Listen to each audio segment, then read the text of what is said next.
નમસ્કાર વિદ્યાર્થી મિત્રો। જો ભાઈ આપણે પ્રકરણ 3 ભણાવીએ છીએ પ્રવાહ વિદ્યુત। કયું ભાઈ? પ્રવાહ વિદ્યુત પ્રકરણ 3।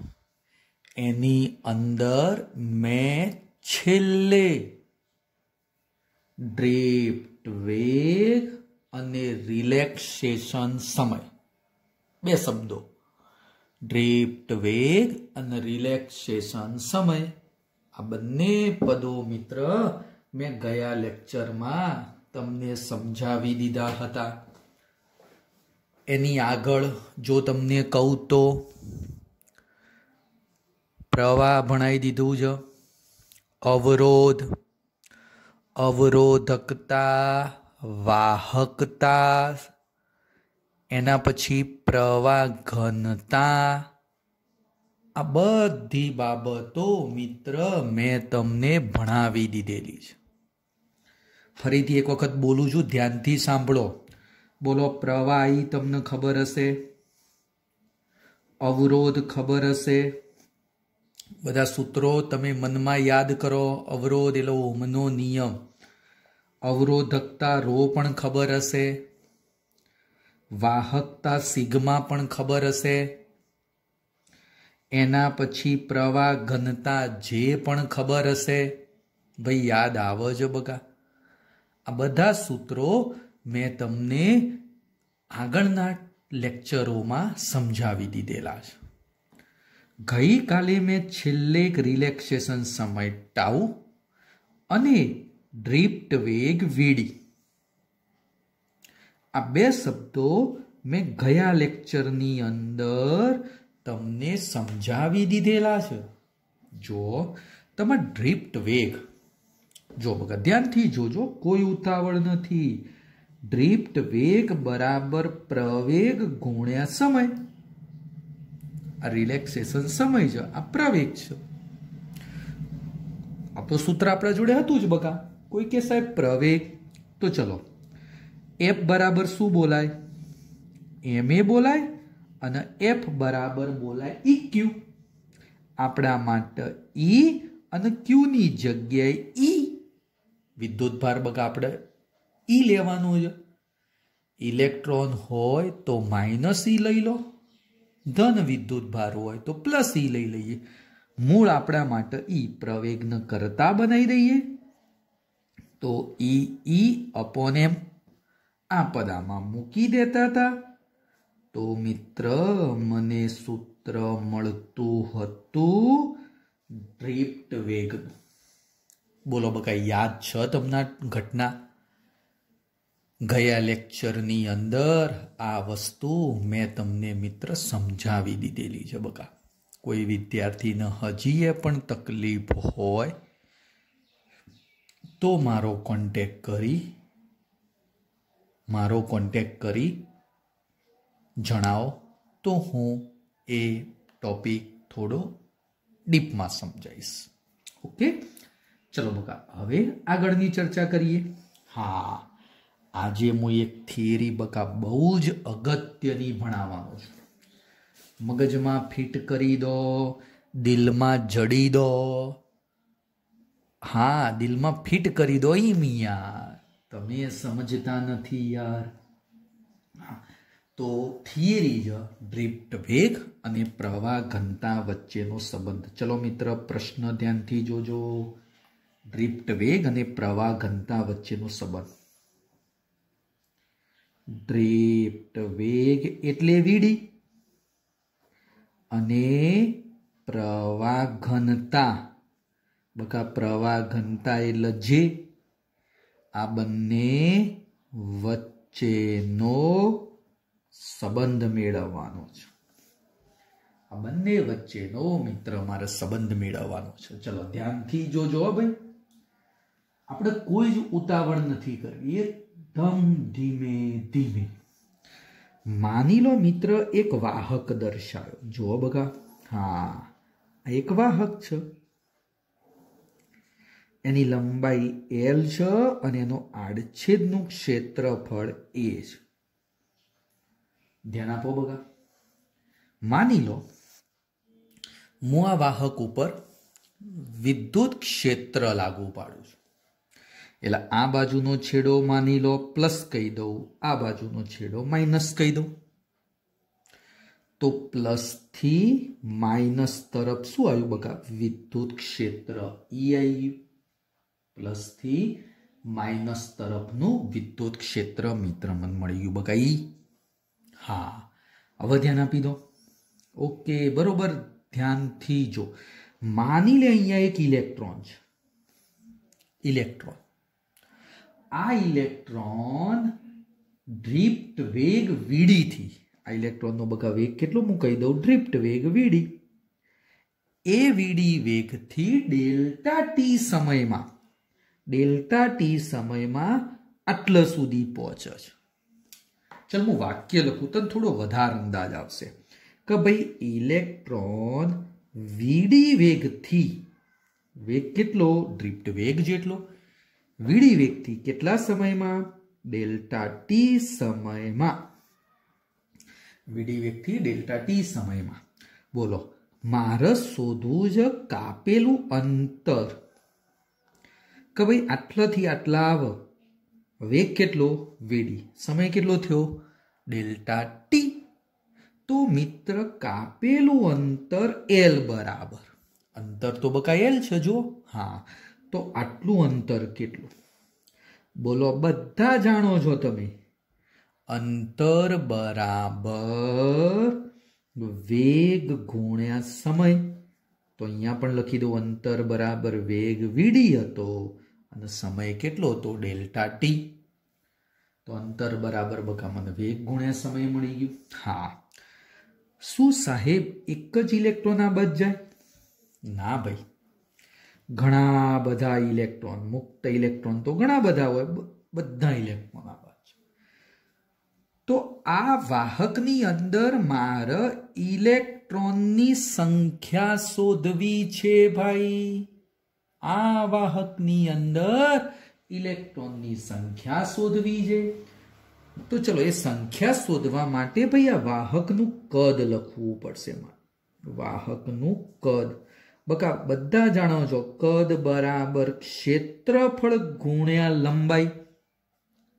કદ બરાબર બકા શું લખાય? ક્ષેત્રફળ ગુણ્યા લંબાઈ. લંબાઈ તો મેં શોધી દીધી. જો મિત્રો આ રહી વીડી ડેલ્ટા ટી. બોલો ભાઈ, ખબર પડે જ? મેં આટલાથી આટલું અંતર શોધી દીધું એલ. આખા ભાગનું કદ, કદ બરાબર તમે બધા જાણો છો ક્ષેત્રફળ, આટલાનું ક્ષેત્રફળ આડછેદ છે જો બકા. આડછેદનું ક્ષેત્રફળ એ અને લંબાઈ એલ. ક્ષેત્રફળ ગુણ્યા લંબાઈ કરી દીધી. હા, હવે તમારા માટે થોડો નવો શબ્દ ધ્યાનથી જોજો બકા. એક શબ્દ નવો છે, સંખ્યા ઘનતા. અમુક વિદ્યાર્થીઓને ખબર હશે, સંખ્યા ઘનતા એટલે સ્મોલ એન કહેવાય. ઉપયોગ વધારે થશે. અને સંખ્યા ઘનતાની વ્યાખ્યા આવી છે, એકમ કદમાં ઇલેક્ટ્રોનની, મુક્ત ઇલેક્ટ્રોનની સંખ્યા. આપણી પરિસ્થિતિમાં એકમ કદમાં મુક્ત ઇલેક્ટ્રોનની સંખ્યા. તો ચલો બકા, n બરાબર એકમ કદ છે એટલે વી, અને ઇલેક્ટ્રોનની સંખ્યા મેં લખી દીધી n. ભાઈ કેપિટલ N એટલે ઇલેક્ટ્રોનની સંખ્યા છે અને વી એટલે શું કીધું છે બકા? કદ. તો મિત્ર મારે શોધવાની શું કીધું તું ભાઈ? આટલા ભાગમાં ઇલેક્ટ્રોનની સંખ્યા. એટલે મારે શોધવાનું તું બકા શું? n. તો ધેરફોર ઇલેક્ટ્રોનની સંખ્યા n બરાબર સ્મોલ n અને વી. બોલ ભાઈ, ખબર પડી? ખબર પડી ભાઈ? ઓ ભાઈ, ઓ બેન, ખબર પડી? હા, ચલો હવે ધ્યાન આલો ભાઈ. n તો એમના એમ જ. વી એટલે આ રહ્યું સાહેબ, જો વી બરાબર તો એ વીડી डेल्टा टी। हे साहेब आ बधामां मने शुं मळी गयुं? इलेक्ट्रॉननी संख्या। अने साहेब संख्या मळी तो इलेक्ट्रॉननो विद्युत भार पण मळे। शुं मळे बका? इलेक्ट्रॉननो विद्युत भार पण मळी जाय। चलो हवे लखाओ आटली संख्यानो विद्युत भार लखवो छे तो n इलेक्ट्रॉननो विद्युत भार। चलो बका विद्युत भार એટલે લખી દઉં हाँ લખી દઉં डेल्टा क्यू। बका सूत्र खबर है क्यू बराबर एनी। क्यू बराबर एनी કેટલા ઇલેક્ટ્રોન n એટલે આપણે અહીંયા આવે n અને ઇલેક્ટ્રોન છે એટલે માઈનસ e થાય। ઇલેક્ટ્રોન છે એટલે બકા માઈનસ e થાય। ઇલેક્ટ્રોનનો વિદ્યુત ભાર તો માઈનસ e છે અને ઇલેક્ટ્રોનની સંખ્યા કેટલી કીધી હતી? કેપિટલ n હો ભાઈ। આમ તો વિદ્યુત ભારનો ક્વોન્ટમીકરણ જે હતું ને એમાં સ્મોલ n આવતો હતો પણ આપણે અહીંયા ઇલેક્ટ્રોનની સંખ્યા કેટલી છે? કેપિટલ n तो कैपिटल एन ई लखी दीधुं। चलो हवे अहींया जो भाई पत्तू बदलाय छे। हाँ तो हवे डेल्टा क्यू बराबर माइनस अने एन केटला हता जो भाई? हाँ साहेब आरे जो एन लखाई दो N A V D delta T. N A V D delta T अने पेलो विद्युत भार कयो लखी दीधो? ई। आ मित्र मन मळी गयुं आटलानी अंदर रहेला इलेक्ट्रॉननो विद्युत भार मळी गयो। बोल बधा इलेक्ट्रॉन गति करे तो मित्र प्रवाह उत्पन्न थाय। कोई के साहेब गति अले आ बका जोना पॉजिटिव नहीं એટલે બધા ઇલેક્ટ્રોન કઈ બાજુ ગતિ કરવાના? આ બાજુ પોઝિટિવ બાજુ। આ બધા ઇલેક્ટ્રોન પોઝિટિવ બાજુ ગતિ કરે છે તો પ્રવાહ ઉત્પન્ન કરશે। તો લખાઈ દો ભાઈ ડેલ્ટા ટી સમયમાં વાહકમાં આપણો જે વાહક લીધો ને બકા એ વાહકમાં મળતો પ્રવાહ લખવો છે। વાહકની અંદર કેટલો પ્રવાહ ઉત્પન્ન થાય તો યાદ કર એક સૂત્ર આવું આપણે ભણાવી દીધેલું છે ભાઈ। મિત્રો याद कर प्रवाह I बराबर delta Q upon delta T. चलो डेल्टा क्यू लखाई दो minus N A V D delta T E नीचे डेल्टा टी ढस ढस ए आ बाजू नीचे लाई दो तो I upon A minus N VDE અને I अपॉन ए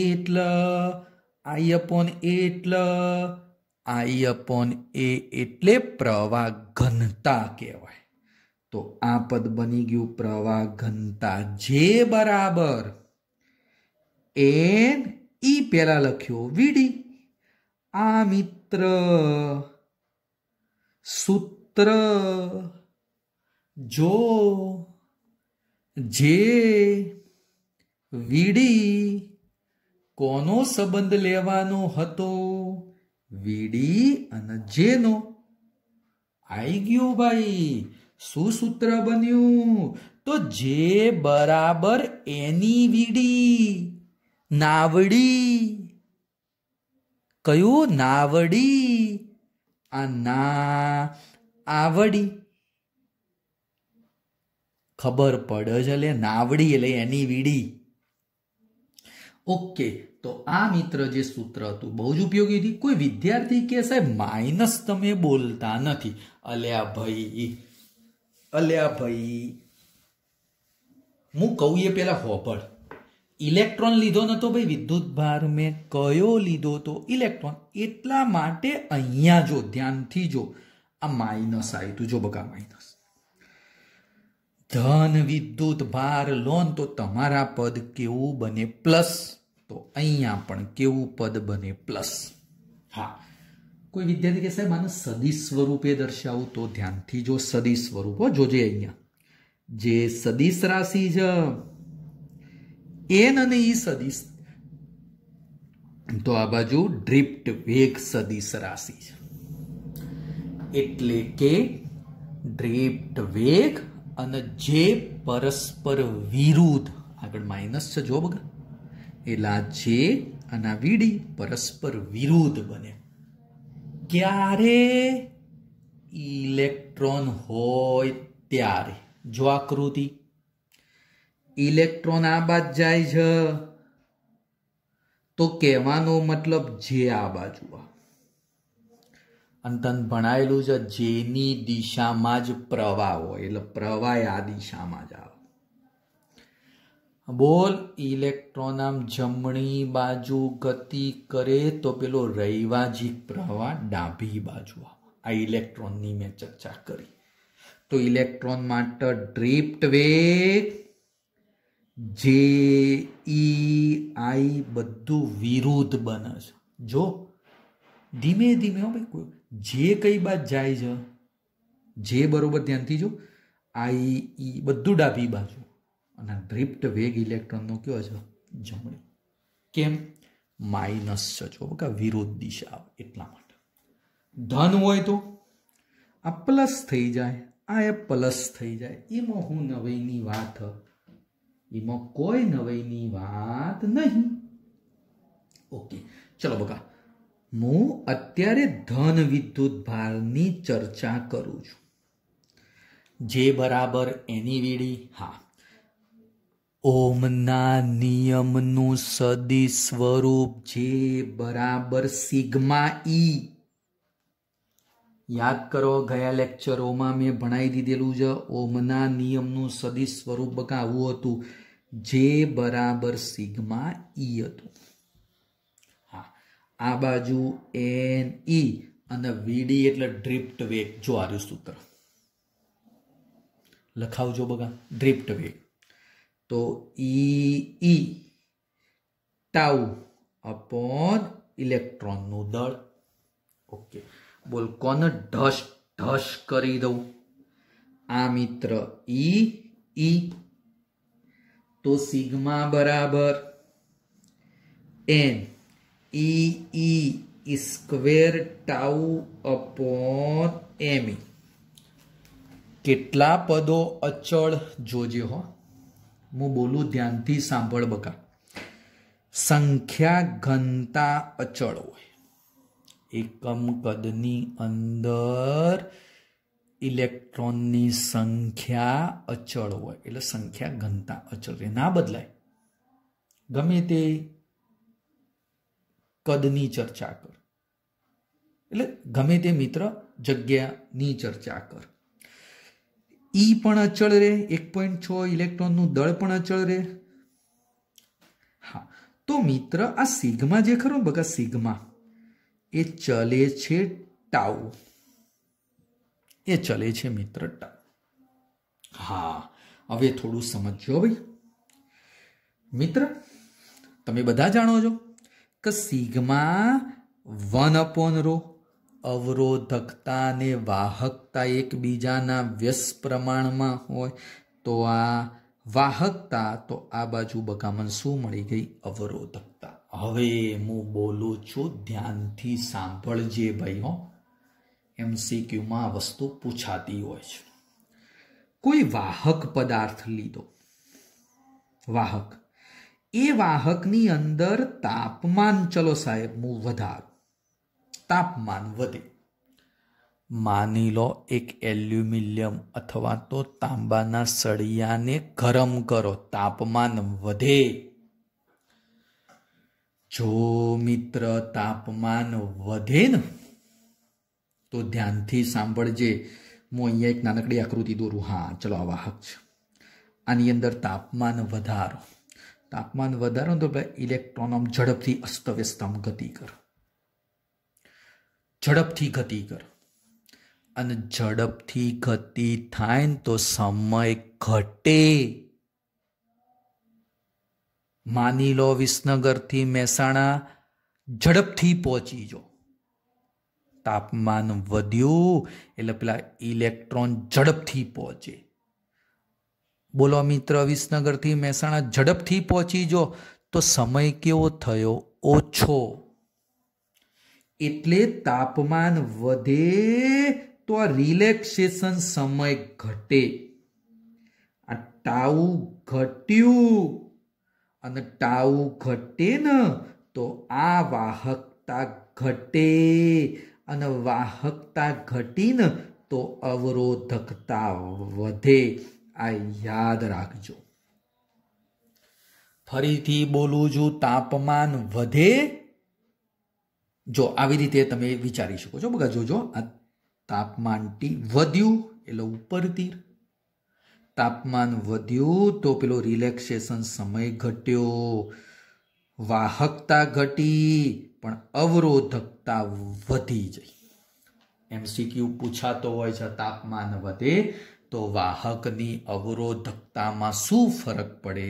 તો તાપમાન વધી, અવરોધકતા વધે. યાદ રાખવાનું. હા, પણ મિત્ર, આજે મેં ઘટના ભણાવી એ વાહક પદાર્થની અંદર ભણાઈ.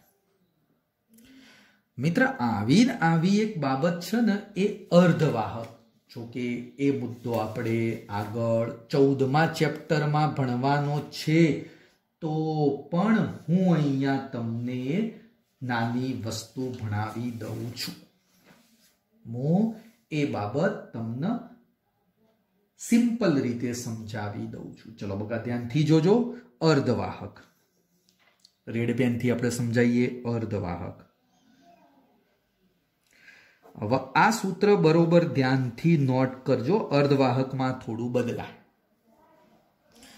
અર્ધવાહકની અંદર મિત્ર આ સિગ્મા છે ને, એ ચલે છે એન ઉપર આધાર રાખ.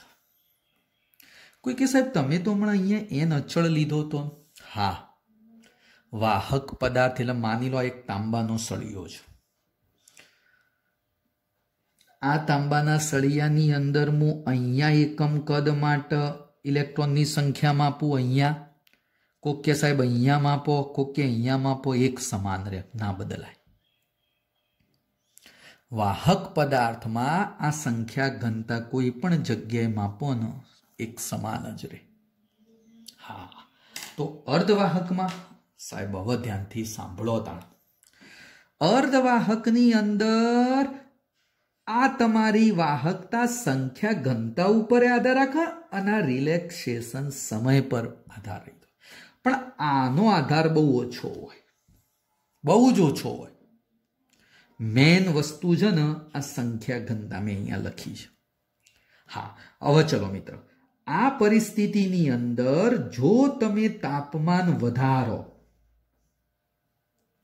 તાપમાન વધે, તો મિત્ર અર્ધવાહકની રચના એવી હોય કે તાપમાન વધે ને તો વધારે ઇલેક્ટ્રોન અને હોલ ઉત્પન્ન થાય. હોલ શબ્દ આગળ સમજાવી દીધેલો હતો.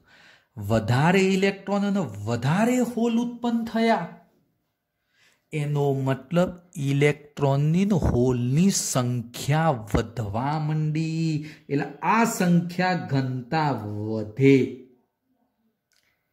આ સંખ્યા ઘનતા વધવા માંડી. હવે જો મિત્ર આ સૂત્રની અંદર સંખ્યા ઘનતા વધી તો આ વાહકતા પણ વધે. એટલે સંખ્યા ઘનતા વધી, વાહકતા વધી, અને વાહકતા વધે ને તો પેલી અવરોધકતા ઘટે. તો તમને મેં આગળ સમજાવી દીધું. તાપમાન વધ્યું, સંખ્યા ઘનતા વધી, અર્ધવાહકની રચના હો તો સંખ્યા ઘનતા વધી તો વાહકતા વધી અને અવરોધકતા ઘટેલા. અને જો આ રીતે લખશો, તાપમાન વધ્યું, સંખ્યા ઘનતા વધી, વાહકતા વધી, અવરોધકતા ઘટી જાય. આની વિસ્તૃત ચર્ચા મિત્ર આપણે આગળ ભણાવવાની છે ચેપ્ટર 14માં. પણ અત્યારે તમારે આ યાદ રાખવાનું, બસ આટલું જ. અને વાહક પદાર્થની અંદર આ શબ્દ યાદ રાખવાનો. વાહકતા ચલે છે રિલેક્સેશન સમય અર્ધવાહકની અંદર વાહકતા ચલે છે, સંખ્યા ઘનતા બનતી હોય છે. ઓકે. હા, ચલો મિત્ર આગળની એક થોડી નાનકડી ચર્ચા કરીએ. તો મિત્ર મારે તમને એક બીજી બાબત પણ ખાસ સમજાવી છે. કોઈ વિદ્યાર્થી કહેશે સાહેબ કઈ બાબત? તો બકા ધ્યાનથી સાંભળજો, ધ્યાનથી. એક મોબિલિટી કરીને ટોપિક આવે છે. મોબિલિટી એટલે વન ટાઈપ ઓફ મોબાઈલ જ કહેવાય. એક પ્રકારનો મિત્ર મોબાઈલની જ મારે ચર્ચા કરવાની થાય. ઓકે. ચલો મિત્ર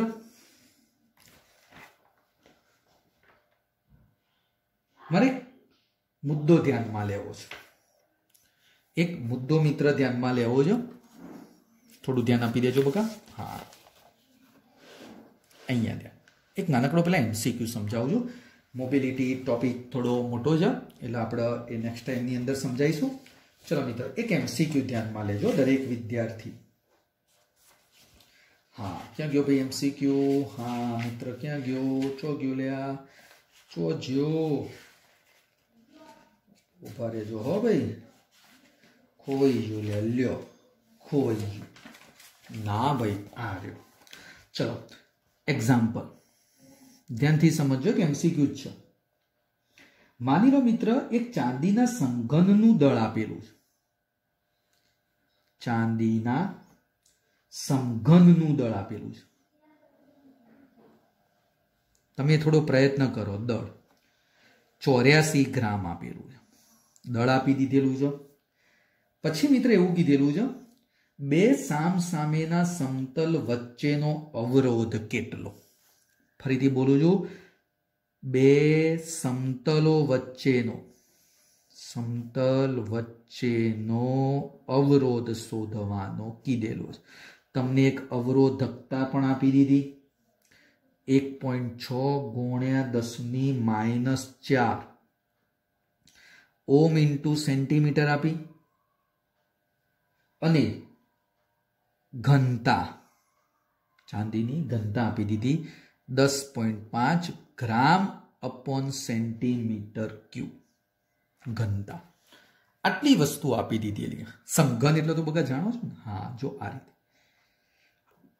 માની લો આ સમઘનની થોડી ચર્ચા કરી દીધેલી છે.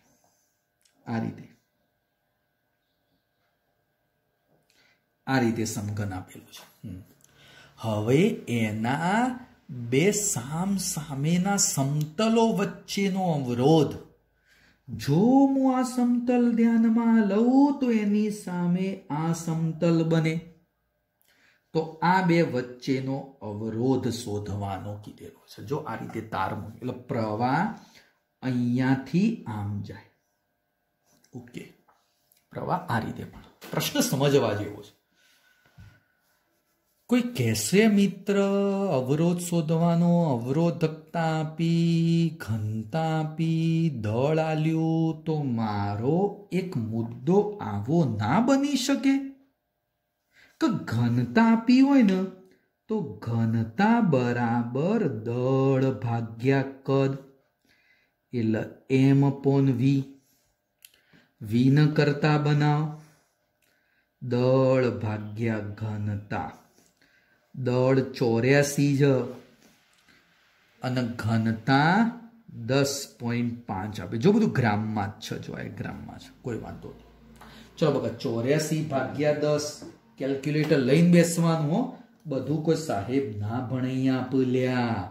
પરીક્ષા તો તમારે આપવાની છે. 84 મિત્ર 10.5 કરશો ને તો સમથિંગ મારા અંદાજ મુજબ 8 જવાબ આવશે. 8 સેન્ટીમીટર ઘન. હા, કદ છે, સમઘન છે. તો સમઘનનું કદ એટલે એલ ઘન. લંબાઈ ગુણ્યા પહોળાઈ ગુણ્યા ઊંચાઈ સમઘન છે. એટલે એલ ઘન બરાબર 8 આવે. તો એલ બરાબર કેટલા આવે? 2 સેન્ટીમીટર. બસ આ જ જરૂરી હતું. જવાબ આવી ગયો સાહેબ. એલ આવ્યો અવરોધ શોધવાનો.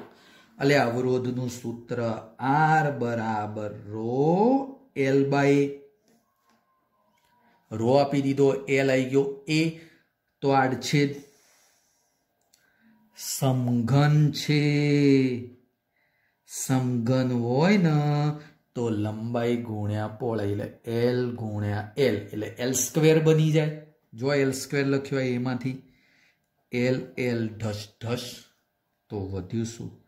Row by L. ચલો બકા, રો કેટલા હતા? અરે 1.6 ગુણ્યા 10⁻⁴ અને એલ એટલે 2. 1.6 ભાગ્યા 2 એટલે 16 ભાગ્યા 2 એટલે 0.8 થશે. તો જવાબ આવી જશે 0.8 ગુણ્યા 10⁻⁴ અને અવરોધનો એકમ ઓહમ બની જાય. દાખલો થોડો સમજવા જેવો હતો, એટલા માટે બકા મેં તને થોડો અલગ રીતે સમજાવેલો.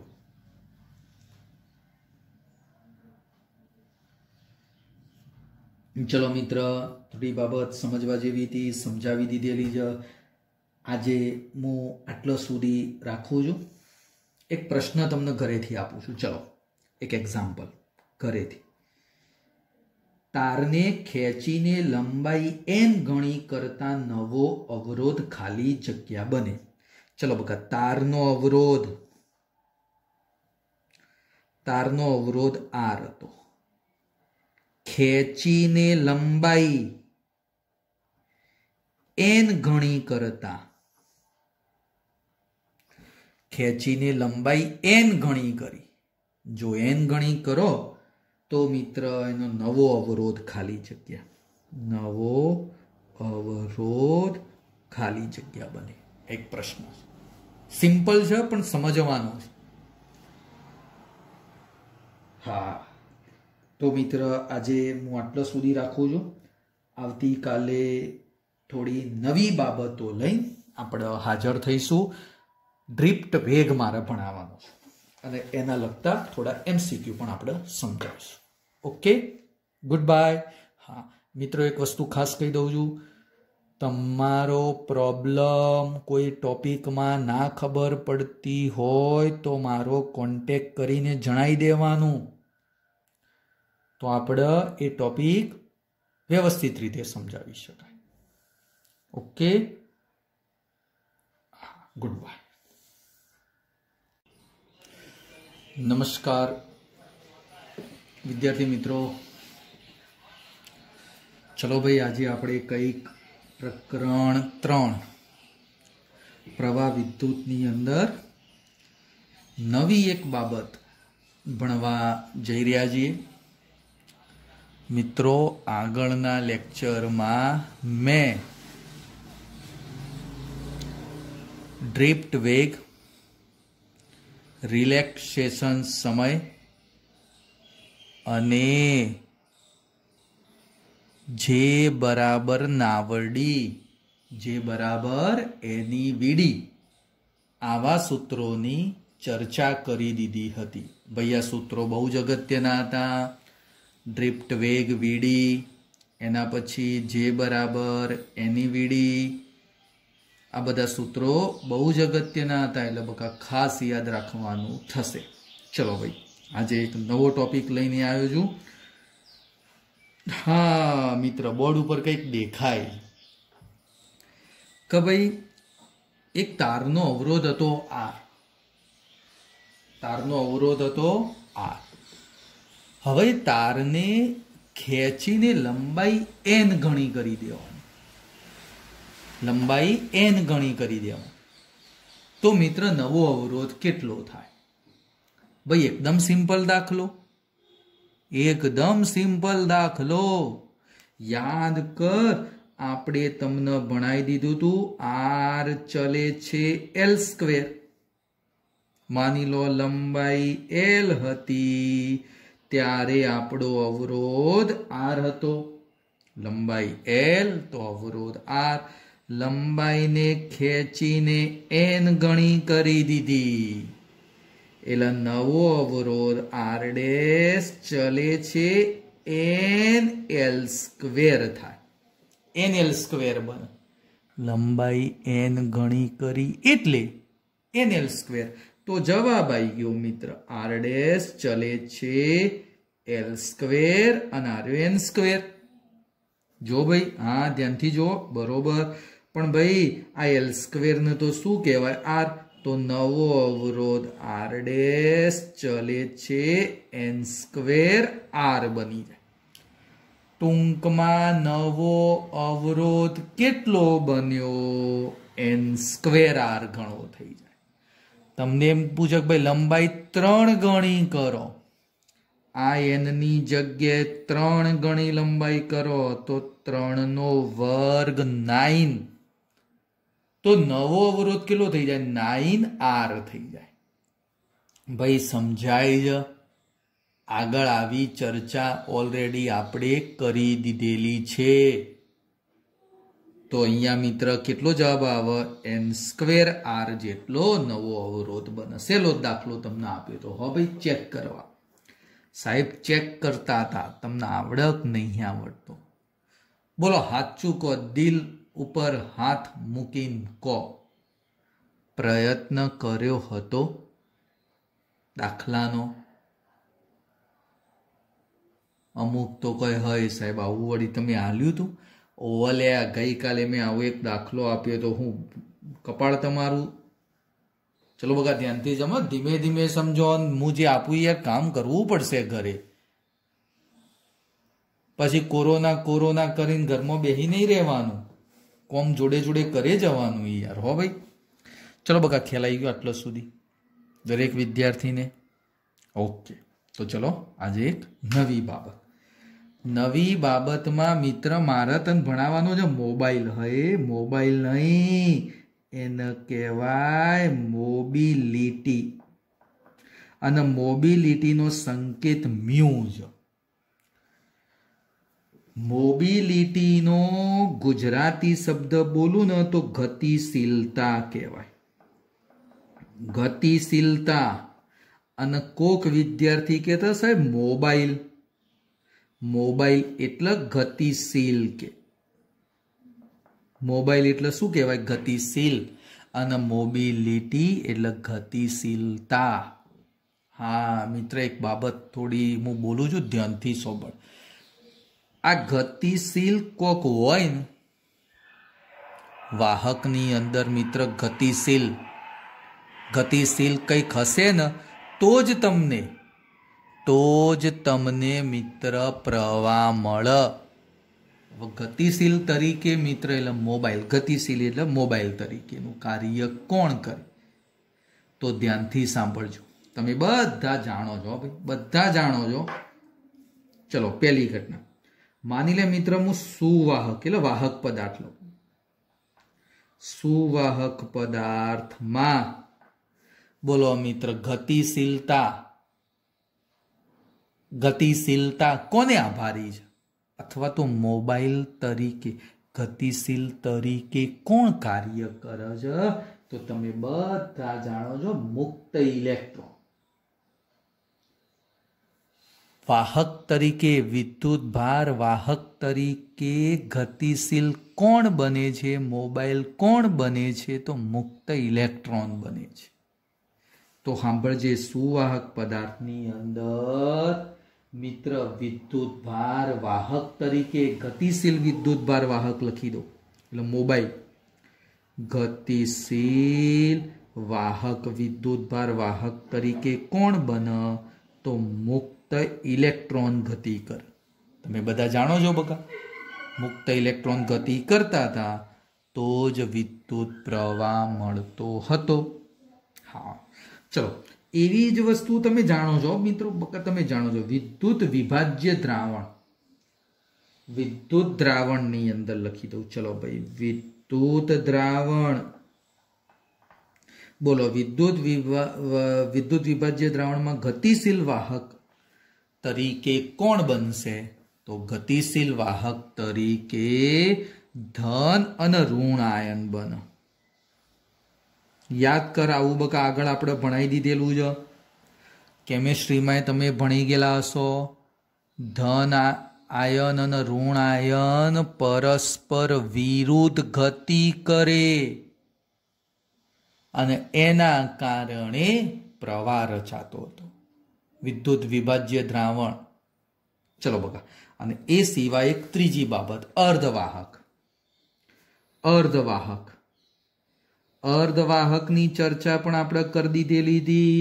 એની અંદર બોલો મિત્ર, ગતિશીલ વાહક, ગતિશીલ વાહક તરીકે કોણ હોય છે? ગતિશીલ વિદ્યુતભાર વાહક તરીકે કોણ હોય? તો ઇલેક્ટ્રોન અને હોલ બંને હોય. યાદ કર, અર્ધવાહકની અંદર પણ ઇલેક્ટ્રોન અને હોલ બંને ગતિ કરે છે. બંને ગતિ કરે છે, એટલા માટે અર્ધવાહકની અંદર વિદ્યુત પ્રવાહ રચાય છે. ગતિશીલ એટલે મોબાઈલ, અને ગતિશીલના કારણે વિદ્યુત વાહક ગતિ કરે. વિદ્યુત ભાર મિત્ર ગતિ કરશે, અને એ વિદ્યુત ભાર ગતિ કરશે એટલે શું રચાય છે બકા? પ્રવાહ રચાય છે. આ સિમ્પલ સાદી બાબત. જો કે ઓલરેડી મિત્ર આ વસ્તુ તમે સમજી ગયેલા છો, આગળ મેં ભણાવી દીધેલું છે. હા, હવે સૌથી ઉપયોગી બાબત મિત્ર, મોબિલિટીની વ્યાખ્યા. ભાઈ આ બધું અલગ નોટમાં તમે લખતા રહેજો મિત્ર. મોબિલિટીની વ્યાખ્યામાં એવું છે, એકમ વિદ્યુત ક્ષેત્ર દીઠ ઇલેક્ટ્રોનને મળતા ડ્રિફ્ટ વેગને વ્યાખ્યા લખું છું. એકમ વિદ્યુત ક્ષેત્ર દીઠ ઇલેક્ટ્રોનને મળતા ડ્રિફ્ટ વેગને મિત્ર શું કહેવામાં આવે છે? મોબિલિટી કહેવાય. જો હું એક આકૃતિ દોરું. માની લો બકા એક વાહક છે, આના બે છેડા વચ્ચે અહીંયા પ્લસ અને માઇનસ છે. તો બકા પ્લસ અને માઇનસ હોય તો પ્લસથી માઇનસ તરફનું શું મળે મને? વિદ્યુત ક્ષેત્ર. પણ આ વિદ્યુત ક્ષેત્ર કેવું હોવું જોઈએ? એકમ વિદ્યુત ક્ષેત્ર દીઠ, માની લો અહીંયા ઇલેક્ટ્રોન છે, તો ઇલેક્ટ્રોન આ પોઝિટિવ બાજુ ખેંચાશે એટલે એને ડ્રિફ્ટ વેગ મળશે. તો આ મિત્ર જે ડ્રિફ્ટ વેગ મળશે ને, એ ડ્રિફ્ટ વેગને શું કહેવામાં આવશે? મોબિલિટી કહેવાય. એને શું કહેવાય બકા? મોબિલિટી કહેવાય. ચલો હવે થોડું ધ્યાન આપી દેજો. મોબિલિટી બરોબર ધ્યાનથી. એકમ વિદ્યુત ક્ષેત્ર દીઠ ઇલેક્ટ્રોનને મળતા ડ્રિફ્ટ વેગના માનને શું કહેવામાં આવશે? મોબિલિટી કહેવામાં આવે છે. ચલો બકા, તો મોબિલિટીનું મારે સૂત્ર લખવું. મોબિલિટી મ્યુ બરાબર, ચલો ભાઈ, મ્યુ બરાબર શું થશે? તો નીચે વિદ્યુત ક્ષેત્ર ઈ, ઉપર ડ્રિફ્ટ વેગ વીડી. ઉપર ડ્રિફ્ટ વેગ વીડી. સિમ્પલ બાબત. ઉપર ડ્રિફ્ટ વેગ વીડી, નીચે મોબિલિટી. હા ચલો, બરોબર મિત્ર. પણ હવે તમને કહી શકો, આ મોબિલિટી એને ઓલવેઝ ધન જ મળે. પણ કોક કે સાહેબ વીડી અને ઈ પરસ્પર વિરુદ્ધ હોય તો? જો વિરુદ્ધ હોય ને તો આ એક માઇનસ બને. પણ આપણે શું કરવાનું કહું? આ મોબિલિટીનું વેલ્યુ ધન જ, ડ્રિફ્ટ વેગની વેલ્યુ ધન જ લેવાનું. માનાંક કરી દીધો એટલે આ એ ધન, વિદ્યુત ક્ષેત્ર એ ધન, તો આ મોબિલિટી મિત્ર કેવી બની જશે? ધન બનશે. ખાલી સમજવા માટે કોઈ જરૂર આની નથી. આપણે તો સૂત્ર યાદ રાખો, મ્યુ બરાબર વીડી અપોન ઈ. વીડી અપોન ઈ. ઓકે, સૂત્ર બરોબર મિત્ર યાદ રાખજો, થોડો ઉપયોગ થશે. પણ આનો સૌથી અગત્યનો MCQ મોબિલિટીનો એકમ. ઘણી પરીક્ષાઓમાં એનો એકમ પૂછાય છે. 4 ઓપ્શન આપી દીધા હોય જુદા જુદા એકમો તરીકેના, અને પછી કીધું એક આમાંથી મોબિલિટીનો એકમ કયો. જોજો મિત્ર, આમાં બહુ સમજવા જેવી બાબત છે. ચલો, પહેલો મુદ્દો ઉપર વેગ. ઉપર વેગ એટલે મીટર પર સેકન્ડ તો ખરો જ. વિદ્યુત ક્ષેત્ર છે, અને વિદ્યુત ક્ષેત્ર એટલે ન્યૂટન પર કુલમ. યાદ છે ને બકા ચેપ્ટર 1, વિદ્યુત ક્ષેત્રનો એકમ ન્યૂટન પર કુલમ. ચલો, કુલમ ઉપર જાય, સેકન્ડ નીચે આવે, તો तो शू बनशे? बोलो मित्र, न्यूटन पहला ऊपर लखी दे, न्यूटननी -1 तो थई ज जाए। पछी मित्र मीटर, नीचे सेकंड, अने आ कूलम मित्र ऊपर आई गया। कूलम क्यों आई गया? ऊपर आई गया। छेदनो छेद, फरीथी बोलू, आ छेदनो छेद एटले अंश आई गयो। मीटर अपॉन सेकंड लखी दीधुं, अने न्यूटन जे छेदमां हतो ने ए ऊपर लख्यो એટલે n ની -1। पण ओ भाई आ शुं थयुं? ओ भाई कूलम अपॉन सेकंड। भाई कूलम अपॉन सेकंड एटले एम्पियर। प्रवाहनो मुद्दो याद कर, I बराबर Q/T એટલે कूलम पर सेकंड એટલે एम्पियर। तो आनो एक एकम बन्यो न्यूटननी -1 मीटर अने एम्पियर। बका पहलो एकम बने। जोजो आना 2-3 एकम हूँ तने भणावुं छुं। चलो मित्र बीजो एकम बोलो मित्र, ऊपर तो मीटर पर सेकंड अने विद्युत क्षेत्रनो बीजो एकम तने खबर होय तो वोल्ट पर मीटर। वोल्ट पर मीटर कया सूत्र ऊपर थी? तो V बराबर ED। आमा ई न करता बनाय तो वोल्ट अना नीचे आवे એટલે બકા શું બને? મીટર બનેલો। Volt per metre is equal to E। विद्युत क्षेत्रનો એકમ વોલ્ટ પર મીટર। હા ચલો બકા, તો આ વિદ્યુત ક્ષેત્રનો બીજો એકમ વોલ્ટ પર મીટર। ભાઈ ખબર પડી। બે એકમ મેં अलग अलग લખ્યા। E નો એક એકમ ન્यूटन पर કુલમ, E નો બીજો એકમ વોલ્ટ પર મીટર। बोल भाई खबर पड़ी? हाँ चलो, मीटर ऊपर जाए એટલે मीटर स्क्वेर थी जैसे। बोलो आવું लखी दो, मीटर स्क्वेर। आरु वोल्ट नीचे ज राखो, वोल्ट अने सेकंड, मीटर अपॉन सेकंड हतुं એટલે वोल्ट इंटू सेकंड बका क्या आई जैसे नीचे। आ एनो बीजो एकम। हजी चल मित्र त्रीजो एकम भणावजो, ध्यानथी जोजे। ओ भाई मोबिलिटी म्यू बराबर वीडी नु सूत्र लखावजो। बका खबर वीडी बराबर E/m टाउ।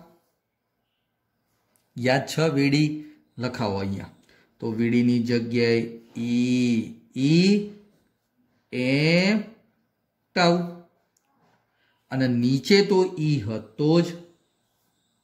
बोलो भाई आई ढस ढस, ई ढस ढस। ओके साहेब, चलो हवे वध्युं शुं तो ध्यानथी जोजो। आ विद्युत भार छे એટલે कूलम, रिलेक्सेशन समय એટલે सेकंड, अने नीचे दळ એટલે kilogram. Coulomb into second upon kilogram जो राउंड कर्या, आटला एकमो खास याद राखो। कोना भाई? मोबिलिटीना। मोबिलिटीना बका में एकमो अहींया दर्शावे। चलो पारिमाणिक सूत्र लखवुं होय तो पारिमाणिक सूत्र आना उपर, आ बे थोड़ुं अघरूं पड़शे हो भाई। आना उपरथी सिंपल बनशे। चलो कूलम A1 T1 थाय। कूलम एटले A1 T1, समय एटले फरीथी T1 अने दळ ज एटले m-1 बने, कारण के दळ क्यो जशे? ऊपर जशे एटले m-1। बोलानुं सादुं रूप हाल m-1 L0 T2 A1। आ एनुं पारिमाणिक सूत्र लखी दीधुं भाई। बोल बका खबर पड़ी? एकमो खास याद राखजे। जो डायरेक्ट याद रे तो सारू, जो याद न रे तो आ सूत्र अने एक आ सूत्र उपरथी तने बनावता आवड़ता होवा जोईए। एक मार्कनो MCQ पूछातो होय छे भाई। हाँ ओके ओके ओके ओके चलो હવે લખાવો ભાઈ મિત્ર તમે બધા જાણો છો કે મારે એક ઓમના નિયમનું સદિશ સ્વરૂપ લખવું છે કયું ભાઈ ઓમના નિયમનું સદિશ સ્વરૂપ ચલો જે બરાબર સિગ્મા ઈ યાદ છે બકા હા જે બરાબર સિગ્મા ઈ ઓમના નિયમનું સદિશ સ્વરૂપ અને જે બરાબર બીજું એક સૂત્ર એની વીડી બોલ મિત્ર તન બે જેના સૂત્રો લખાય જે બરાબર સિગ્મા ઈ એ લખાય જે બરાબર એની વીડી એ લખાય હા ચલ મિત્ર આના ઉપરથી વીડીન કરતા બનાવું તો વીડી બરાબર મ્યુ ઇન્ટુ ઈ થાય જો બકા ધીમે ધીમે કોઈ જ ઉતાવળ નથી આપણે હો ભાઈ ઘણી બધી બાબતો ધ્યાનમાં લઈને આપણે ભણવાનું કોઈ ઉતાવળ નથી ચલો વીડી કરતા બનાય તો આ ઈ આ બાજુ એટલે મ્યુ ઈ ચલો આ વીડીની કિંમત અહીંયા મૂકો તો સિગ્મા ઈ એન ઈ અને વીડીની જગ્યાએ મ્યુ ઈ બોલ ઢસ ઢસ હવે વધ્યું સિગ્મા એન ઈ વીડી લખી દીધા બકા આ સિગ્મા હવે સિગ્મા એટલે શું છે ખબર છે વાહકતા છે સિગ્મા એટલે વાહકતા હવે જોજો ભાઈ આ વસ્તુ બોલ મિત્ર સુવાહક પદાર્થની વાહકતા કોને આભારી મુક્ત ઇલેક્ટ્રોન તો જોજો હું આ સૂત્ર સુવાહક પદાર્થ માટે લખું અથવા તો સુવાહક પદાર્થની ડાયરેક્ટ વાહકતા જ લખી દો સુવાહક પદાર્થની વાહકતા તો આ વાહકતા મુક્ત ઇલેક્ટ્રોનની એટલે નીચે ઈ લખી દીધું મુક્ત ઇલેક્ટ્રોનની આ એન એટલે સંખ્યા ઘનતા પણ ઇલેક્ટ્રોનની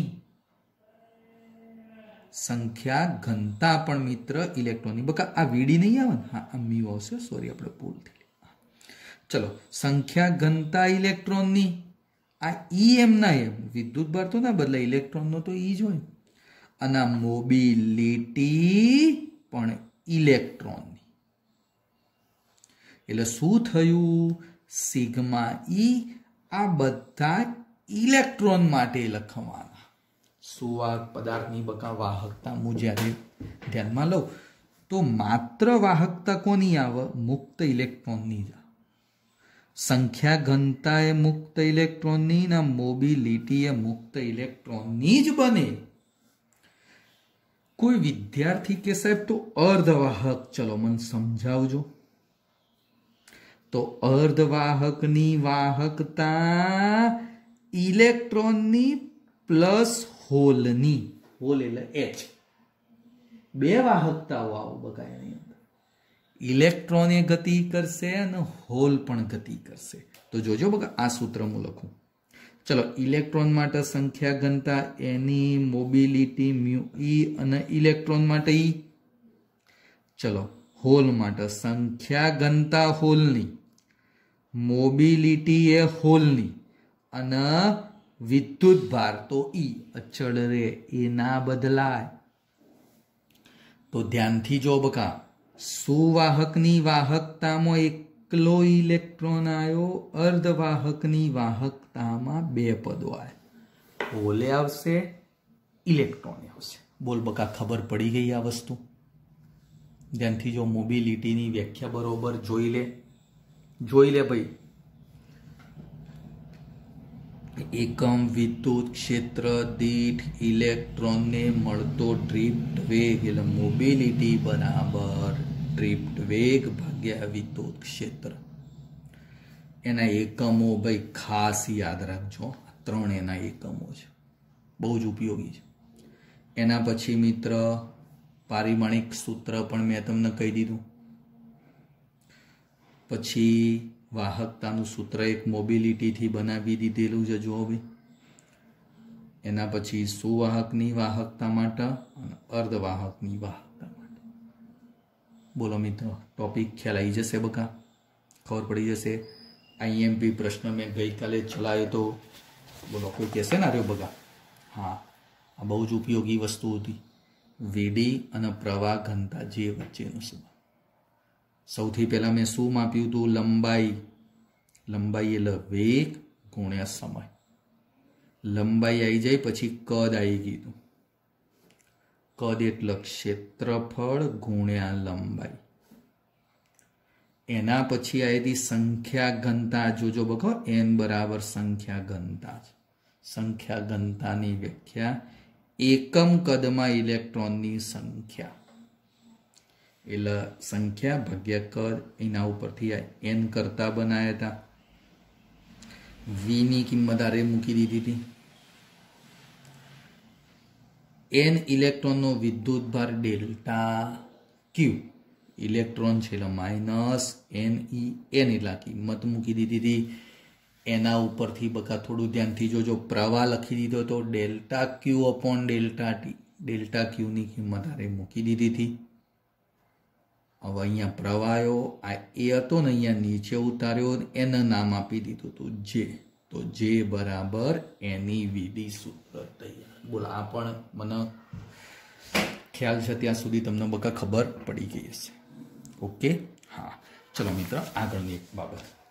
મિત્ર, મારા ઓહમના નિયમની થોડી મર્યાદાઓ સમજાવી। સહેલો ટોપિક, કાંઈ પરીક્ષામાં ખાસ એટલો બધો આવતો એ નથી। ઓહમના નિયમની મિત્ર મર્યાદા, પણ ભાઈ ઓહમના નિયમની મર્યાદા ભણો એ પહેલા મારે થોડા ઓહમના નિયમ માટેનો એક આલેખ ધ્યાનથી જોજો। ઓહમના નિયમની મર્યાદા,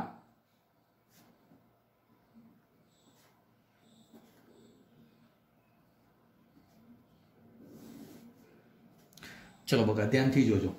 તમને ખબર છે ઓહમનો નિયમ એટલે R બરાબર V upon I is equal two અચળ।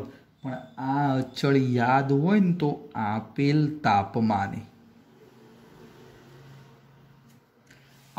તાપમાને માની લો આપેલું તાપમાન T1 છે। ધ્યાનથી સમજ બકા, ધ્યાનથી સમજ, T1 છે। તો મિત્ર આપણો આલેખ T1 તાપમાન માટે, ચલો બકા હું આ રીતનો દોરું છું। T1 તાપમાન માટે V વિરુદ્ધ I નો આલેખ। શું રેખાવ? અચળ છે, સમપ્રમાણ થાય V અને I। V અને I બકા કેવો થાય? સમપ્રમાણ થાય। જો અચળ છે તો અહીંયા બદલાવ, તો V ચલે છે I બને। હા, અચળ થઈ ગયું। સૌથી પહેલી બાબત મિત્ર, આ આલેખનો ઢાળ મને શું આપો? કોઈ કહી શકે? ઢાળ શું આવે? ધ્યાનથી જોજે। માની લો આ ઢાળ બને, આ થીટા બને, તો ઢાળ બરાબર સામેની બાજુ ભાગ્યા પાસેની બાજુ, અથવા તો ઢાળ બરાબર y અક્ષ ભાગ્યા x અક્ષ। બોલો બકા, y અક્ષ ઉપર v જ, જોજો બકા એકદમ ધીમે ધીમે આ ઢાળ શોધવું છે। તો ઢાળ બરાબર tan થીટા y અક્ષ ભાગ્યા x અક્ષ। તો y અક્ષ ઉપર કયું પદ આવે? વોલ્ટેજ। x અક્ષ ઉપર પ્રવાહ એટલે I, અને v અપોન I એટલે બકા શું થઈ ગયો? અવરોધ R1 લખ્યો। યાદ રાખજે, V વિરુદ્ધ I ના આલેખનો ઢાળ મને શું આલે? અવરોધ। કયા તાપમાને દર્શાવ્યો? T1 તાપમાને દર્શાવ્યો। કોઈ વિદ્યાર્થી કે સાહેબ તાપમાન બદલાયું, તાપમાન મિત્ર બદલાયું। ધ્યાનથી જો, ચલો બકા T2 તાપમાન લો, જોજો ઘટના આવી થઈ ગઈ। આ રીતની લાઈન મળે, ચલો આ રીતની લાઈન મળે તો મને ઢાળ આટલો મળે। તો આની અંદર બકા ઢાળ બરાબર અવરોધ V અપોન I, એટલે અવરોધ કયો મળ્યો? R2। કોઈ કહેશે કયો અવરોધ વધારે? ઢાળ વધારે તો અવરોધ વધારે, ઢાળ ઓછો તો અવરોધ ઓછો. એટલે કે આનો ઢાળ વધારે છે, આનો ઢાળ ઓછો છે. જો બગા બે આકૃતિ ઉપરથી તું કહી શકે. એટલે કે R1 વધારે બનશે R2. હા, તો મને પ્રશ્નનો જવાબ આપો. T1 અને T2 વચ્ચેનો સંબંધ કયો? મિત્ર, હું આગળ ભણાવીશ અને તને આવું થોડું થોડું મેં ભણાયેલું છે બગા, તને થોડું થોડું ભણાયેલું છે. અવરોધ વધારે હોય ને તો એનું તાપમાન પણ વધારે. તો આ બેમાંથી કોનું તાપમાન વધારે? T1 greater than T2. કારણ કે ફરીથી બોલું છું, ધ્યાનથી સમજ. આનો ઢાળ વધારે, અવરોધ વધારે, તાપમાન વધારે. આનો ઢાળ ઓછો છે. જો બગા આ થીટા નાનો છે. ઢાળ ઓછો, અવરોધ ઓછો, તો તાપમાન પણ કેવું થાય? ઓછું થાય. એક મિત્ર, ઓહમના નિયમનું પાલન કરતી રચના એને ઓહમિક રચના કહેવાય. ઓહમના નિયમનું પાલન કરતી રચના એને કઈ રચનાઓ કહેવાય? ઓહમિક રચના કહેવાય. પણ ભાઈ, ઓહમિક રચનામાં વિરુદ્ધ I નો આલેખ સુરેખ જ બને. આલેખ સુરેખ બને. આ જો સુરેખ આલેખ છે. ઓહમના નિયમનું પાલન થાય છે, પણ અમુક એવી રચનાઓ છે કે જે ઓહમના નિયમનું પાલન નથી કરતી. એવી રચનાઓને કહેવાય નોન ઓહમિક રચનાઓ કહેવાય. કઈ બકા? નોન ઓહમિક રચના.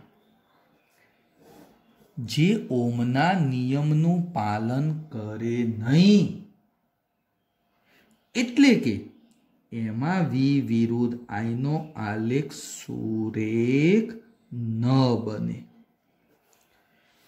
એમાં બકા આલેખ સુરેખ બની શકે નહીં. આ મેન વસ્તુ છે. તો ચલો ધ્યાન આપી દો. માની લો એક રચના છે. આ રચના બોલો બકા, વિરુદ્ધ I નો આલેખ સુરેખ નથી.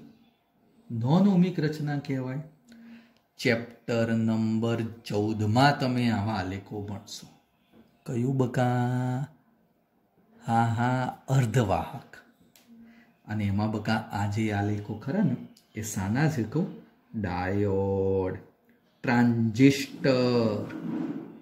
અત્યારે ખાલી આ શબ્દો યાદ રાખો, 14મા ચેપ્ટરમાં ભણવાના આવશે. બોલો, આલેખ સુરેખ નથી. એટલે કઈ રચના? નોન ઓહમિક રચના. એવી જ એક રચના બકા અહીંયા જો.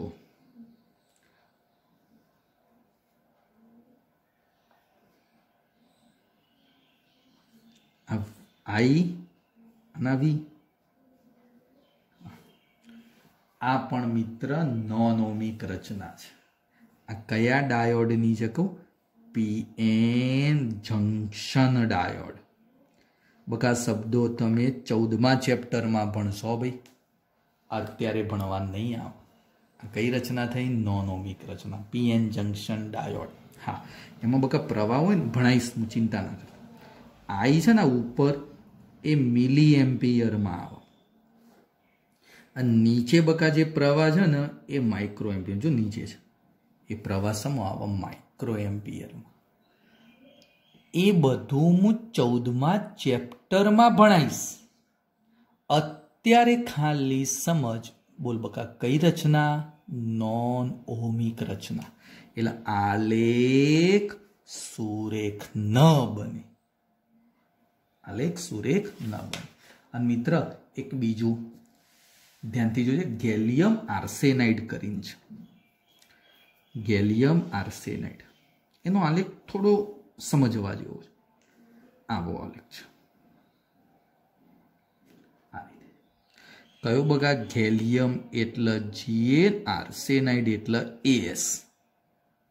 આલેખની ખાસિયત એવી છે, I વિરુદ્ધ V કહી દઉં છું.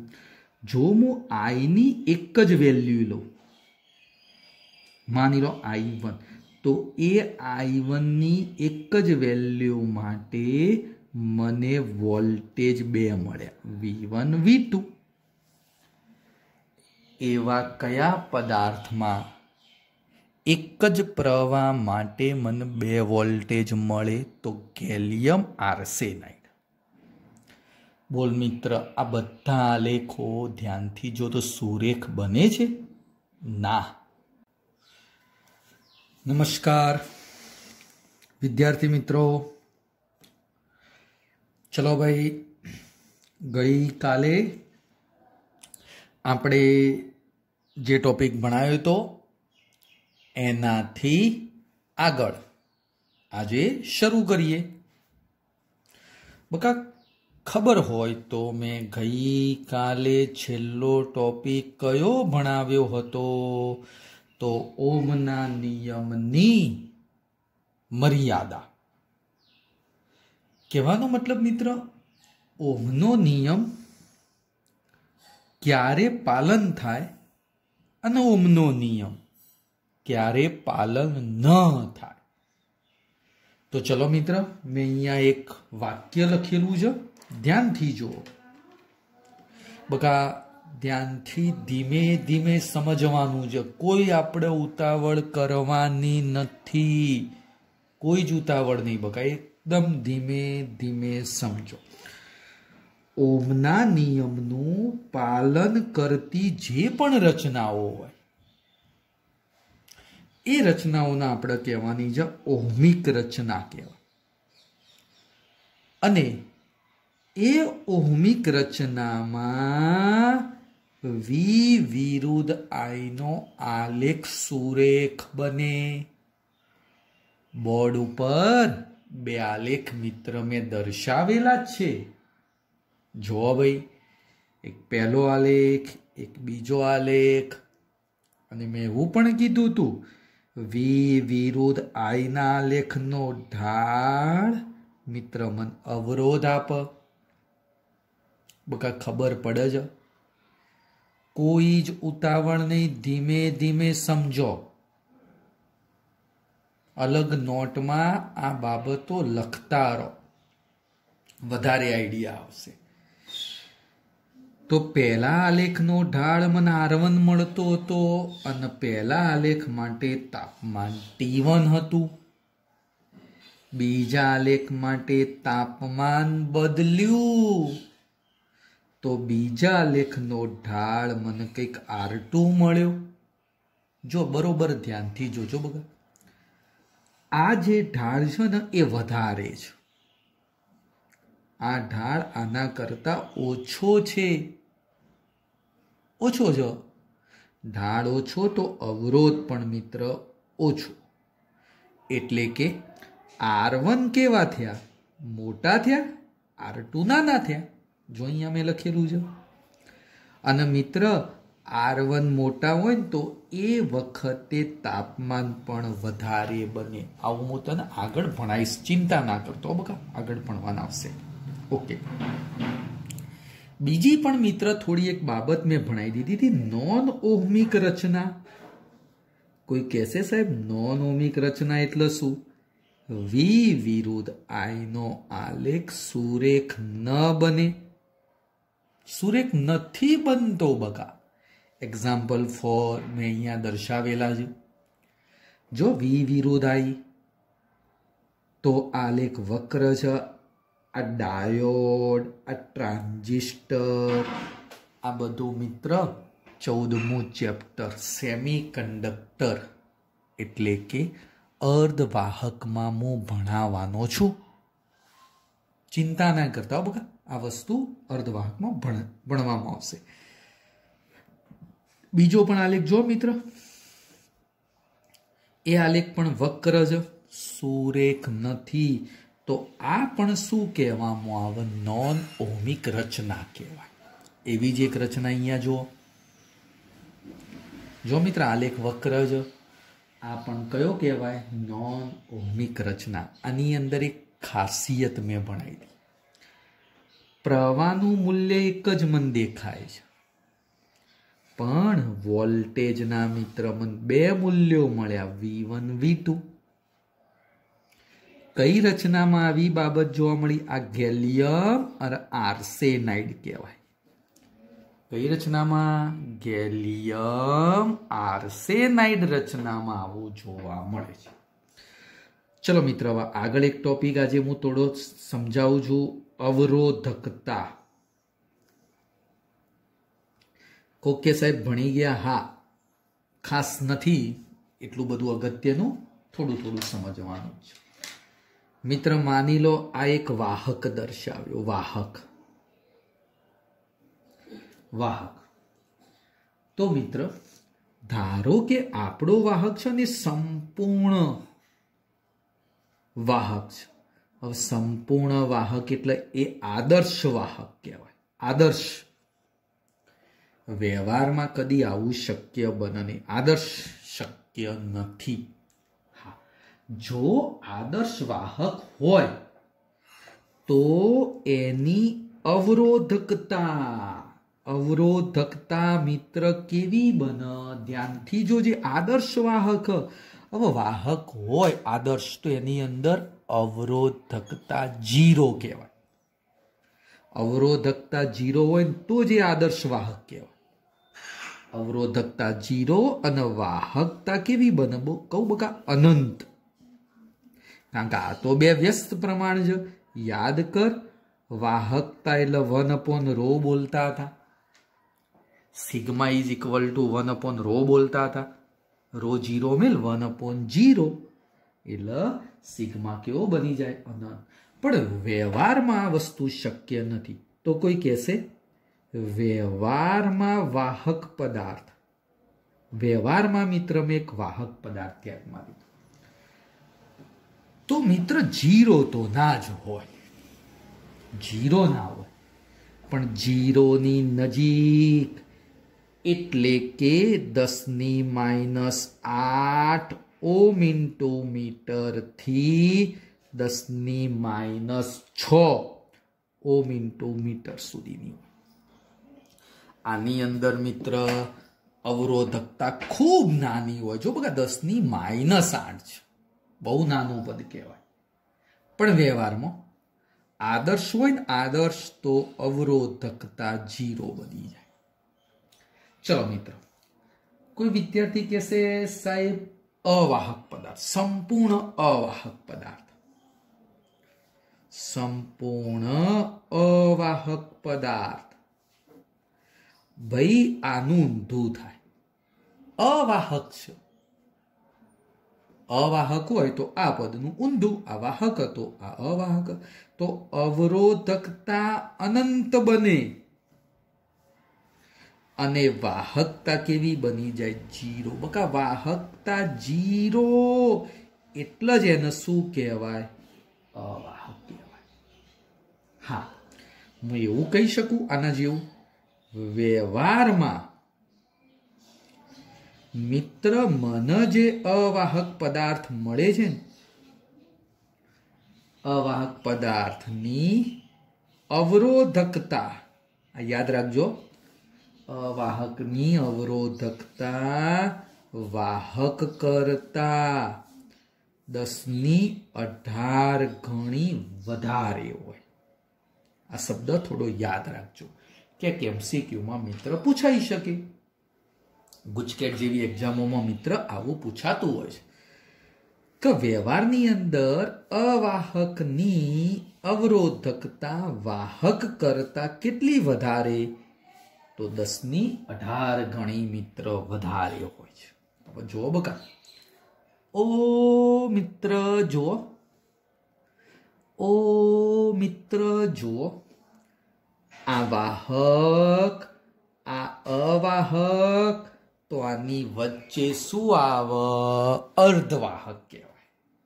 આની વચ્ચે મિત્ર અર્ધવાહક આવે. ધ્યાનથી જો ભાઈ, અર્ધવાહક. તો આના કરતા મિત્ર 0 હતી, તો એના કરતા અવરોધકતા થોડી વધારે અને આના કરતા થોડી ઓછી, વચ્ચેલી બાબત. એટલે 0 કરતા વધારે અને અનંત હતી, અનંત કરતા ઓછી. તો આની અવરોધકતા કેવી બને? વચ્ચેની પરિસ્થિતિ. વચ્ચેની પરિસ્થિતિ એટલે વાહક કરતા વધુ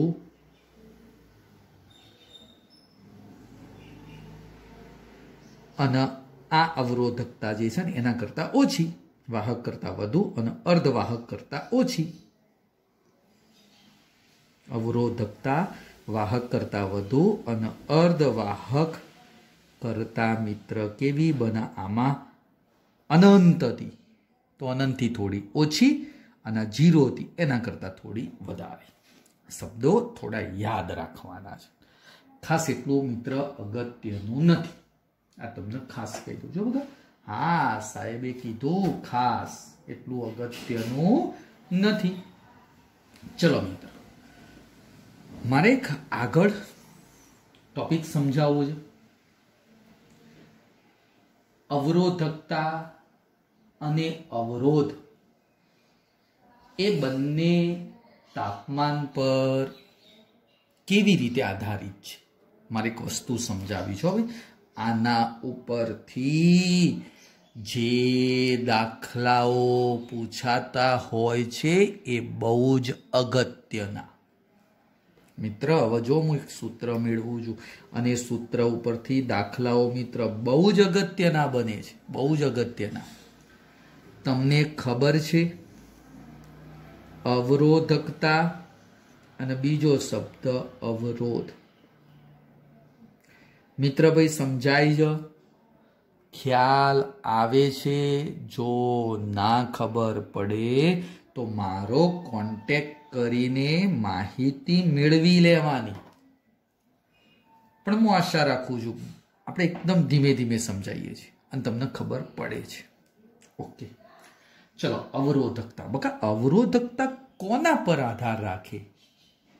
યાદ છે, મેં તમને 2 બાબતો સમજાવી હતી. એક તાપમાન અને દ્રવ્યની જાત પર આધારિત છે.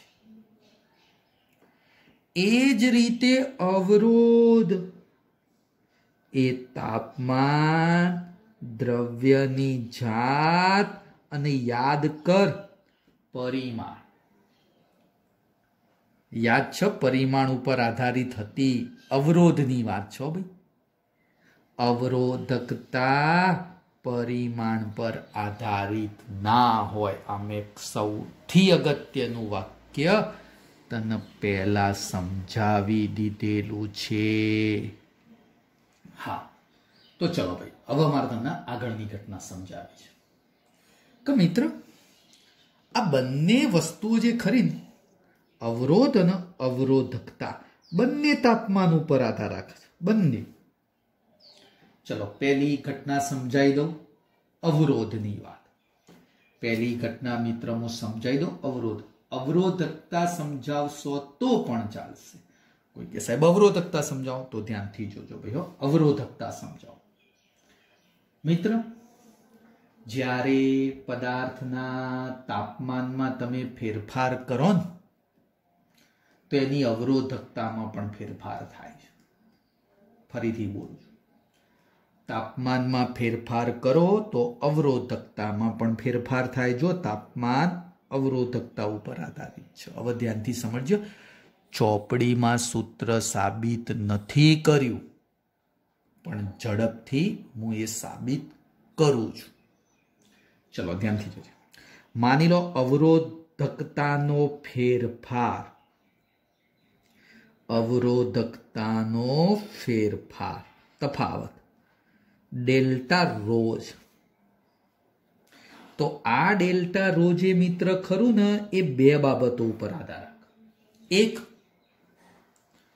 જો અવરોધકતા ચલે છે, 2 બાબતો ઉપર આધારિત છે. હા, એક એની પ્રારંભિક અવરોધકતા કેટલી,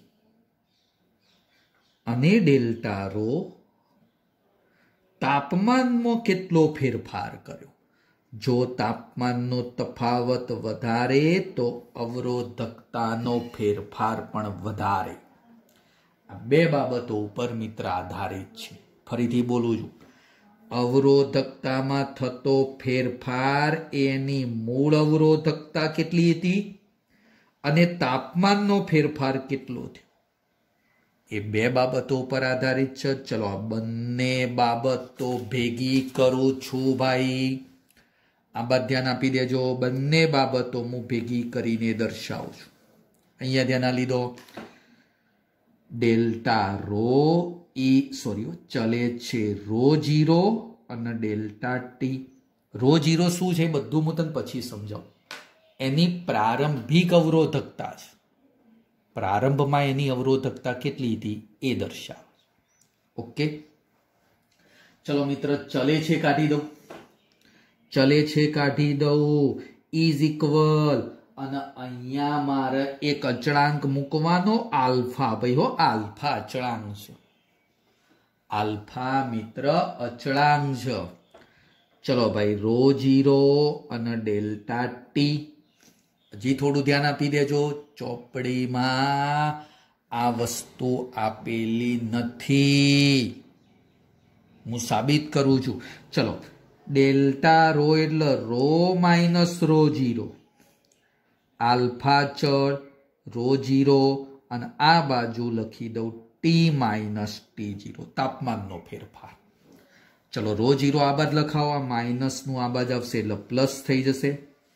ચલો, રો જીરો આ બાજુ આવી ગયા પ્લસ. આ તો હતું જ alpha row zero T minus T zero. ચલો બકા, રો જીરો આગળ લખી દો, કોમન કાઢી દો તો શું વધશે? 1 plus alpha T minus T zero. તને ચોપડીમાં આ સૂત્ર ડાયરેક્ટ આપેલું છે અને આ સૂત્ર કોઈ વિદ્યાર્થી બરોબર જો 11મું ધોરણ ભણ્યો હોય ને તો એમાં આવું જ એક સૂત્ર આવતું હતું. થોડું યાદ કરાવી દો. ચેપ્ટર નંબર 11 એમાં 3 વસ્તુ આવતી હતી: રેખીય પ્રસરણ, પૃષ્ઠ પ્રસરણ અને કદ પ્રસરણ. આવા 3 પદો આવતા હતા: આલ્ફા, બીટા અને ગેમા. યાદ કરો, આલ્ફાને રેખીય પ્રસરણાંક કહેતા હતા, બીટાને પૃષ્ઠ પ્રસરણાંક કહેતા હતા અને ગેમાને કદ પ્રસરણાંક કહેતા હતા. આલ્ફા જેમ બીટા જેમ ગેમા ઇઝ ઇક્વલ ટુ 1:2:3 11મા ધોરણમાં આવતું હતું.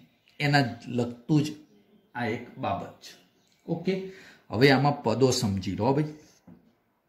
સૌથી પહેલા આલ્ફાને કહેવામાં આવે તાપમાન ગુણાંક કહેવાય.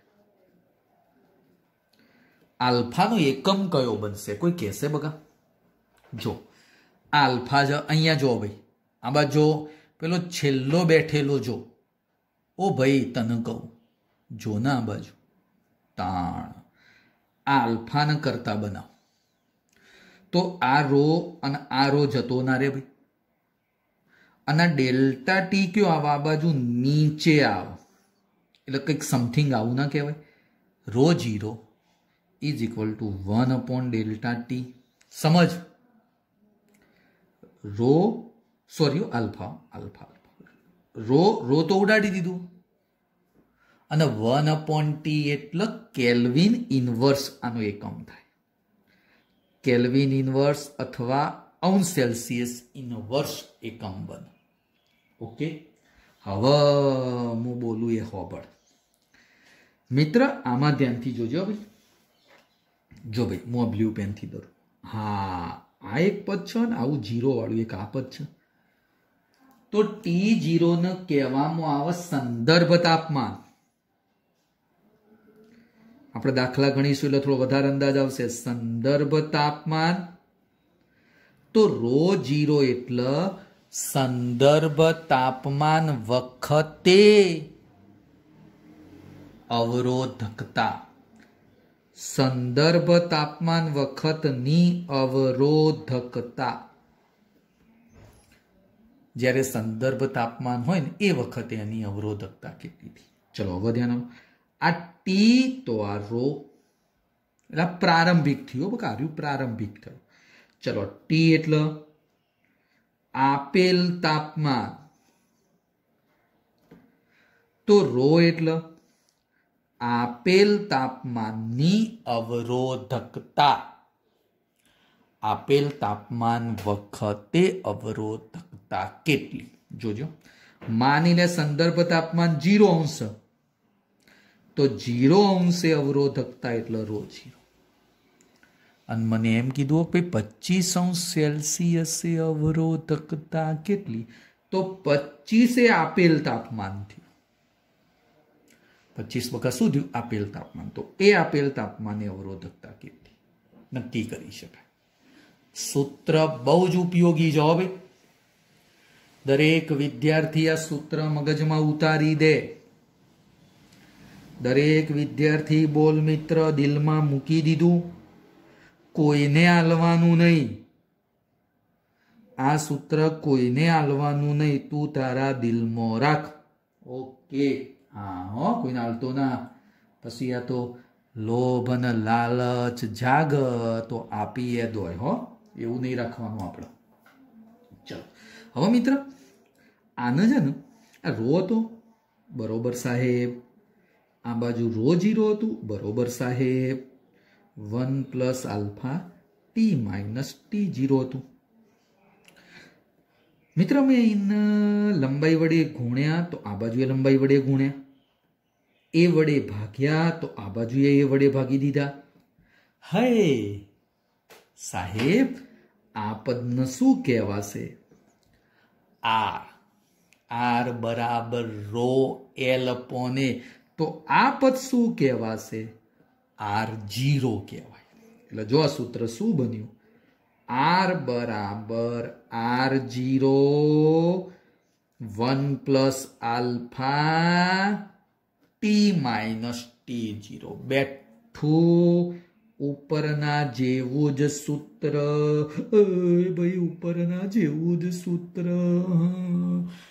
આ અવરોધકતાની વાત હતી, આ અવરોધની વાત છે. ખબર પડી ભાઈ? હા કે ના? મનમાં બોલી જાઓ. ખબર પડી? જેવી રીતે મેં તને ભણાવ્યું તું અવરોધકતા અને અવરોધ બંને તાપમાન પર આધાર રાખે. જો ભાઈ આ અવરોધકતા એ તાપમાન ઉપર આધાર રાખે. અવરોધકતા અને અવરોધ બંને તાપમાન ઉપર આધાર. સૂત્ર બહુ જ અગત્યનું જો ભાઈ, દરેક વિદ્યાર્થી દિલમાં સાચવીને રાખે. તો આમાં કોઈ કહેશે R0 એટલે શું? સંદર્ભ તાપમાન વખતનો અવરોધ. સંદર્ભ તાપમાન વખતનો અવરોધ. તો R ને શું કહેવાય? આપેલ તાપમાન વખતનો અવરોધ. એટલે મિત્ર આ બાબત ખૂબ અગત્યની હતી જે મેં તમને સમજાવી. જેમાં આલ્ફાને શું કીધો છે ભાઈ? તાપમાન ગુણાંક. આલ્ફાના મિત્ર મેં શું કીધેલો છે? તાપમાન ગુણાંક. જો બકા અમુક વખતે તમને સંદર્ભ તાપમાન આપે, એક આપેલું તાપમાન T1 આપે અને એક T2 તાપમાન આપે. હું બોલું છું ધ્યાનથી સાંભળજે. સંદર્ભ તાપમાન આપે, આપેલું તાપમાન આપે. આપેલા તાપમાનમાં બે વસ્તુ બને, T1 અને T2. તો મિત્ર આપણે આ વસ્તુ શું લખી શકીએ? ધ્યાનથી જોજે. હું તને સમજાવજો, ચોપડી નહીં આલ્યું પણ આપણે સમજવાનું. चलो भाई, पहली अवरोधकता रो1 रो0 इज इक्वल टू अल्फा। रो0 ना बदलाय कारण के संदर्भ तापमाने अवरोधकता फिक्स ज होय, ए ना बदलाय। चलो भाई, पहलू आपेलू तापमान T1, संदर्भ तापमान T0। चलो आज वस्तु बीजा माटे रो2 बका, बीजा माटे એટલે ખબર પડી। બીજું આપેલું તાપમાન છે T2, એ માટે સૂત્ર લખ્યું। જો તમને આપેલા તાપમાન 2 મળે T1 T2 તો અવરોધકતા પણ મિત્ર મને 2 મળશે, રો1 રો2। બોલ, બંને સમીકરણનો ગુણોત્તર લઈ લઈએ તો આલ્ફા ઢસ ઢસ થઈ ગયું, રો0 એ ઢસ ઢસ થઈ ગયું। બોલો, હવે તું આ સૂત્રમાં કિંમત મૂકી અને તાર જે શોધવું હોય ને તને મળી જાય બકા। ઓહો, મળી જાય ભાઈ। હા, આ બધી વસ્તુઓ સમજવા। ચલો, આવા સૂત્રો તો આપણે દાખલામાં જોતા જઈશું। એટલે આ ટોપિક હતો બકા, બહુ જ અગત્યનો હતો, મેં સમજાવી દીધો। હા, હવે આગળ મિત્ર મારે મિશ્ર ધાતુઓ સમજાવી છે। મિશ્ર ધાતુ તમે અત્યારે કશું યાદ ના રાખો તો માત્ર 2 મિશ્ર ધાતુઓના નામ યાદ રાખો। મિશ્ર ધાતુ,